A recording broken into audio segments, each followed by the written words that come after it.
Pudding খেতে ভালোবাসি না এমন মানুষ কিন্তু খুব কমই পাওয়া যাবে। আজকে শুধুমাত্র একটা ডিম দিয়েই এই পুডিং রেসিপি আপনাদের সাথে শেয়ার করতে যাচ্ছি।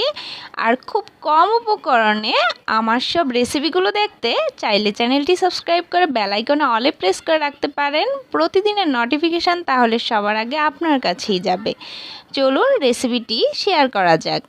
প্রথমে আমি ক্যারামেল তৈরি করব পুডিংয়ের জন্য। তার জন্য এখানে হাফ কাপ পরিমাণে দিয়ে দিলাম চিনি। চিনির যতটুকু দিবেন ঠিক তার অর্ধেকটা দিতে হবে জল। চিনির ক্যারামেলের জন্য জল দিলে কিন্তু চিনির কালারটা খুব সুন্দর আসে আর খুব সহজে পুড়েও যায় না। তাই একটু সময় নিয়ে ধৈর্য নিয়ে এই ক্যারামেলটা যদি তৈরি করেন তাহলে কিন্তু ক্যারামেলের কালারটাও সুন্দর আসবে আর একদম পারফেক্ট হবে। আর এক্ষেত্রে অবশ্যই চুলার আঁচটা একদম লোয়ে থাকবে। একটু সময় নিয়ে ধৈর্য নিয়ে যদি ক্যারামেলটা তৈরি করা যায় তাহলে কিন্তু ক্যারামেলের কালারটাও সুন্দর আসে আর পুড়েও যায় না। তো আমি এইরকমভাবেই জাল করে অনবরত নেড়ে চেড়ে তারপর ক্যারামেলের যে কালারটা সুন্দর হওয়া পর্যন্ত অপেক্ষা করছি। আর দেখুন সুন্দর একটা কালার কিন্তু চলে আসছে, আর যে ফেনা ফেনা ভাবটা ছিল সেটাও কিন্তু চলে গেছে। আর ফেনা ফেনা ভাবটা চলে যাওয়ার পরই কিন্তু একদম সুন্দর ক্যারামেলের একটা কালার চলে আসবে। তবে এক্ষেত্রে ক্যারামেলের এরকম একটা লাইট ব্রাউন কালার যখন চলে আসবে তখনই নামিয়ে নিতে হবে, কারণ নামিয়ে নেওয়ার সাথে সাথেই কিন্তু আরও বেশি ডার্ক হয়ে যায় কালারটা।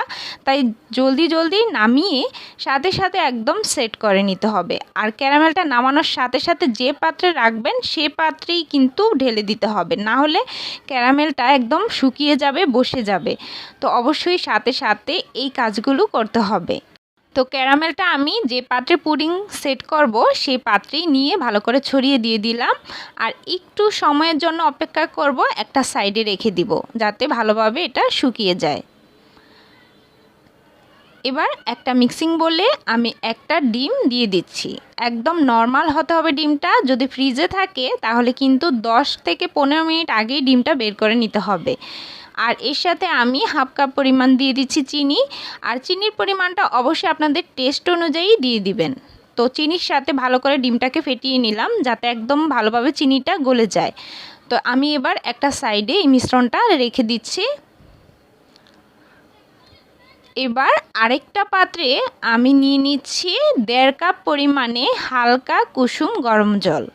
তো এখানে কিন্তু জলটা অবশ্যই হালকা কুসুম হতে হবে। 1.5 কাপ পরিমাণ হালকা কুসুম গরম জলের সাথে দিয়ে দিচ্ছি হাফ কাপ পরিমাণ গুঁড়া দুধ। অবশ্যই যদি এই গুঁড়া দুধটা থাকে এটা দিয়ে করলে কিন্তু টেস্টটা অনেক ভালো আসে। আর যদি গুঁড়া দুধ না থাকে ঠিক একই পরিমাপ করে 1.5 কাপ লিকুইড দুধ দিয়েও করতে পারবেন। তবে সেক্ষেত্রে দুধটাকে জাল করে কিন্তু একটু ঘন করে নিতে হবে। এবার এর সাথে আমি দিয়ে দিচ্ছি 12টার মতো বিস্কুট। তো এখানে বিস্কুটের পরিমাণটা এরকমই দিতে হবে, এর বেশি দিলে কিন্তু বেশি হার্ড হয়ে যাবে। সাথে কিছুটা পরিমাণ দিয়ে দিচ্ছি ভ্যানিলা এসেন্স যাতে ডিমের কাঁচা গন্ধটা আর না আসে। এবার এই মিশ্রণগুলো আমি খুব ভালো করে ব্লেন্ডারে ব্লেন্ড করে নিব। তো স্মুথ একটা পেস্ট কিন্তু আমি পেয়ে গেলাম। এবার ওই যে ডিমের মিশ্রণটা রেখেছিলাম তার সাথে অ্যাড করে দিচ্ছি। এবার সম্পূর্ণ মিশ্রণটা আরও একবার ভালো করে একটু নেড়ে মিশিয়ে নিচ্ছি।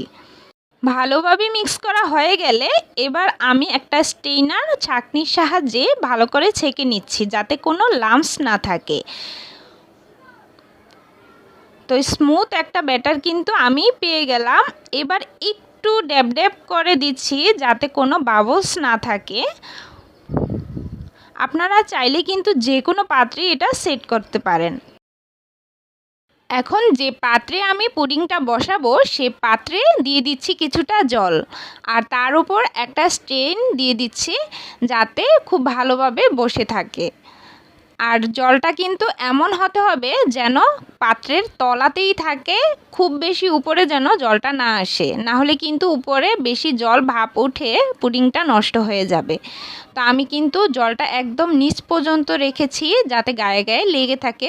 এবার উপরে খুব ভালো মতো একটা ঢাকা দিয়ে দিচ্ছি। এই ঢাকনাটা অবশ্যই খুব ভালোভাবে সেট করে নিতে হবে, না হলে কিন্তু উপরের জলের যে ভাপটা থাকে সেটা কিন্তু ভিতরে প্রবেশ করার সম্ভাবনা থাকে। তো আমি কিন্তু ছিদ্রটা বন্ধ করে ঢেকে বেক করে নিয়েছি। পুডিং তৈরিতে 35 মিনিট আমার সময় লেগেছে। কম বেশি কিন্তু আপনাদের সময় লাগতেই পারে। আর যখন পুডিংটা বেক করবেন তখন চুলার আঁচটা অনেক লোতে থাকবে, যাতে নিচের সাইডটা পুড়ে না যায়। আর এভাবে একটু সময় নিয়ে বেক করলে কিন্তু পুডিংটা খুব ভালো হয়।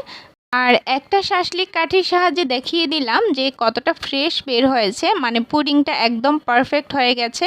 খুব বেশি সময় ধরে কিন্তু বেক করতে যাবেন না, এরকম থাকতেই নামিয়ে আমি ফ্রিজে 2 ঘন্টার মতো রেখে দিয়েছি সেট হওয়ার জন্য। তো আমি তারপর খুলে নিচ্ছি আর এই রকমভাবে সাইডগুলো একটু ভালো করে ছাড়িয়ে নিচ্ছি, যাতে খুব সহজে পুডিংটা ভালো করে মোল্ড আউট করা যায়। খুব সাবধানে আমি একটা প্লেটের সাহায্যে এভাবে মোল্ড আউট করে নিচ্ছি। তো দেখুন পুডিংটা কতটা পারফেক্ট হয়েছে, উপরের কালারটাও কত সুন্দর এসেছে। অতএব যেভাবে আমি ক্যারামেল তৈরি থেকে শুরু করে পুরো রেসিপিটা প্রয়োগ করেছি, ঠিক সেভাবেই আপনারাও যদি করেন তাহলে কিন্তু এরকমই হবে। খুব মজার হয় খেতে, অবশ্যই ট্রাই করবেন। আর যদি এরকম রেসিপি মজার আরও দেখতে চান তাহলে কিন্তু চ্যানেলটি সাবস্ক্রাইব করে পাশেই থাকুন। লাইক আর কমেন্ট করতে কিন্তু একদমই ভুলে যাবেন না, কারণ আপনাদের একটা কমেন্ট আমাকে পরবর্তী ভিডিও তৈরি করার জন্য অনেক বেশি উৎসাহিত করে। আজকের মতো এই পর্যন্তই। সবাই সুস্থ থাকবেন, ভালো থাকবেন। ধন্যবাদ সবাইকে।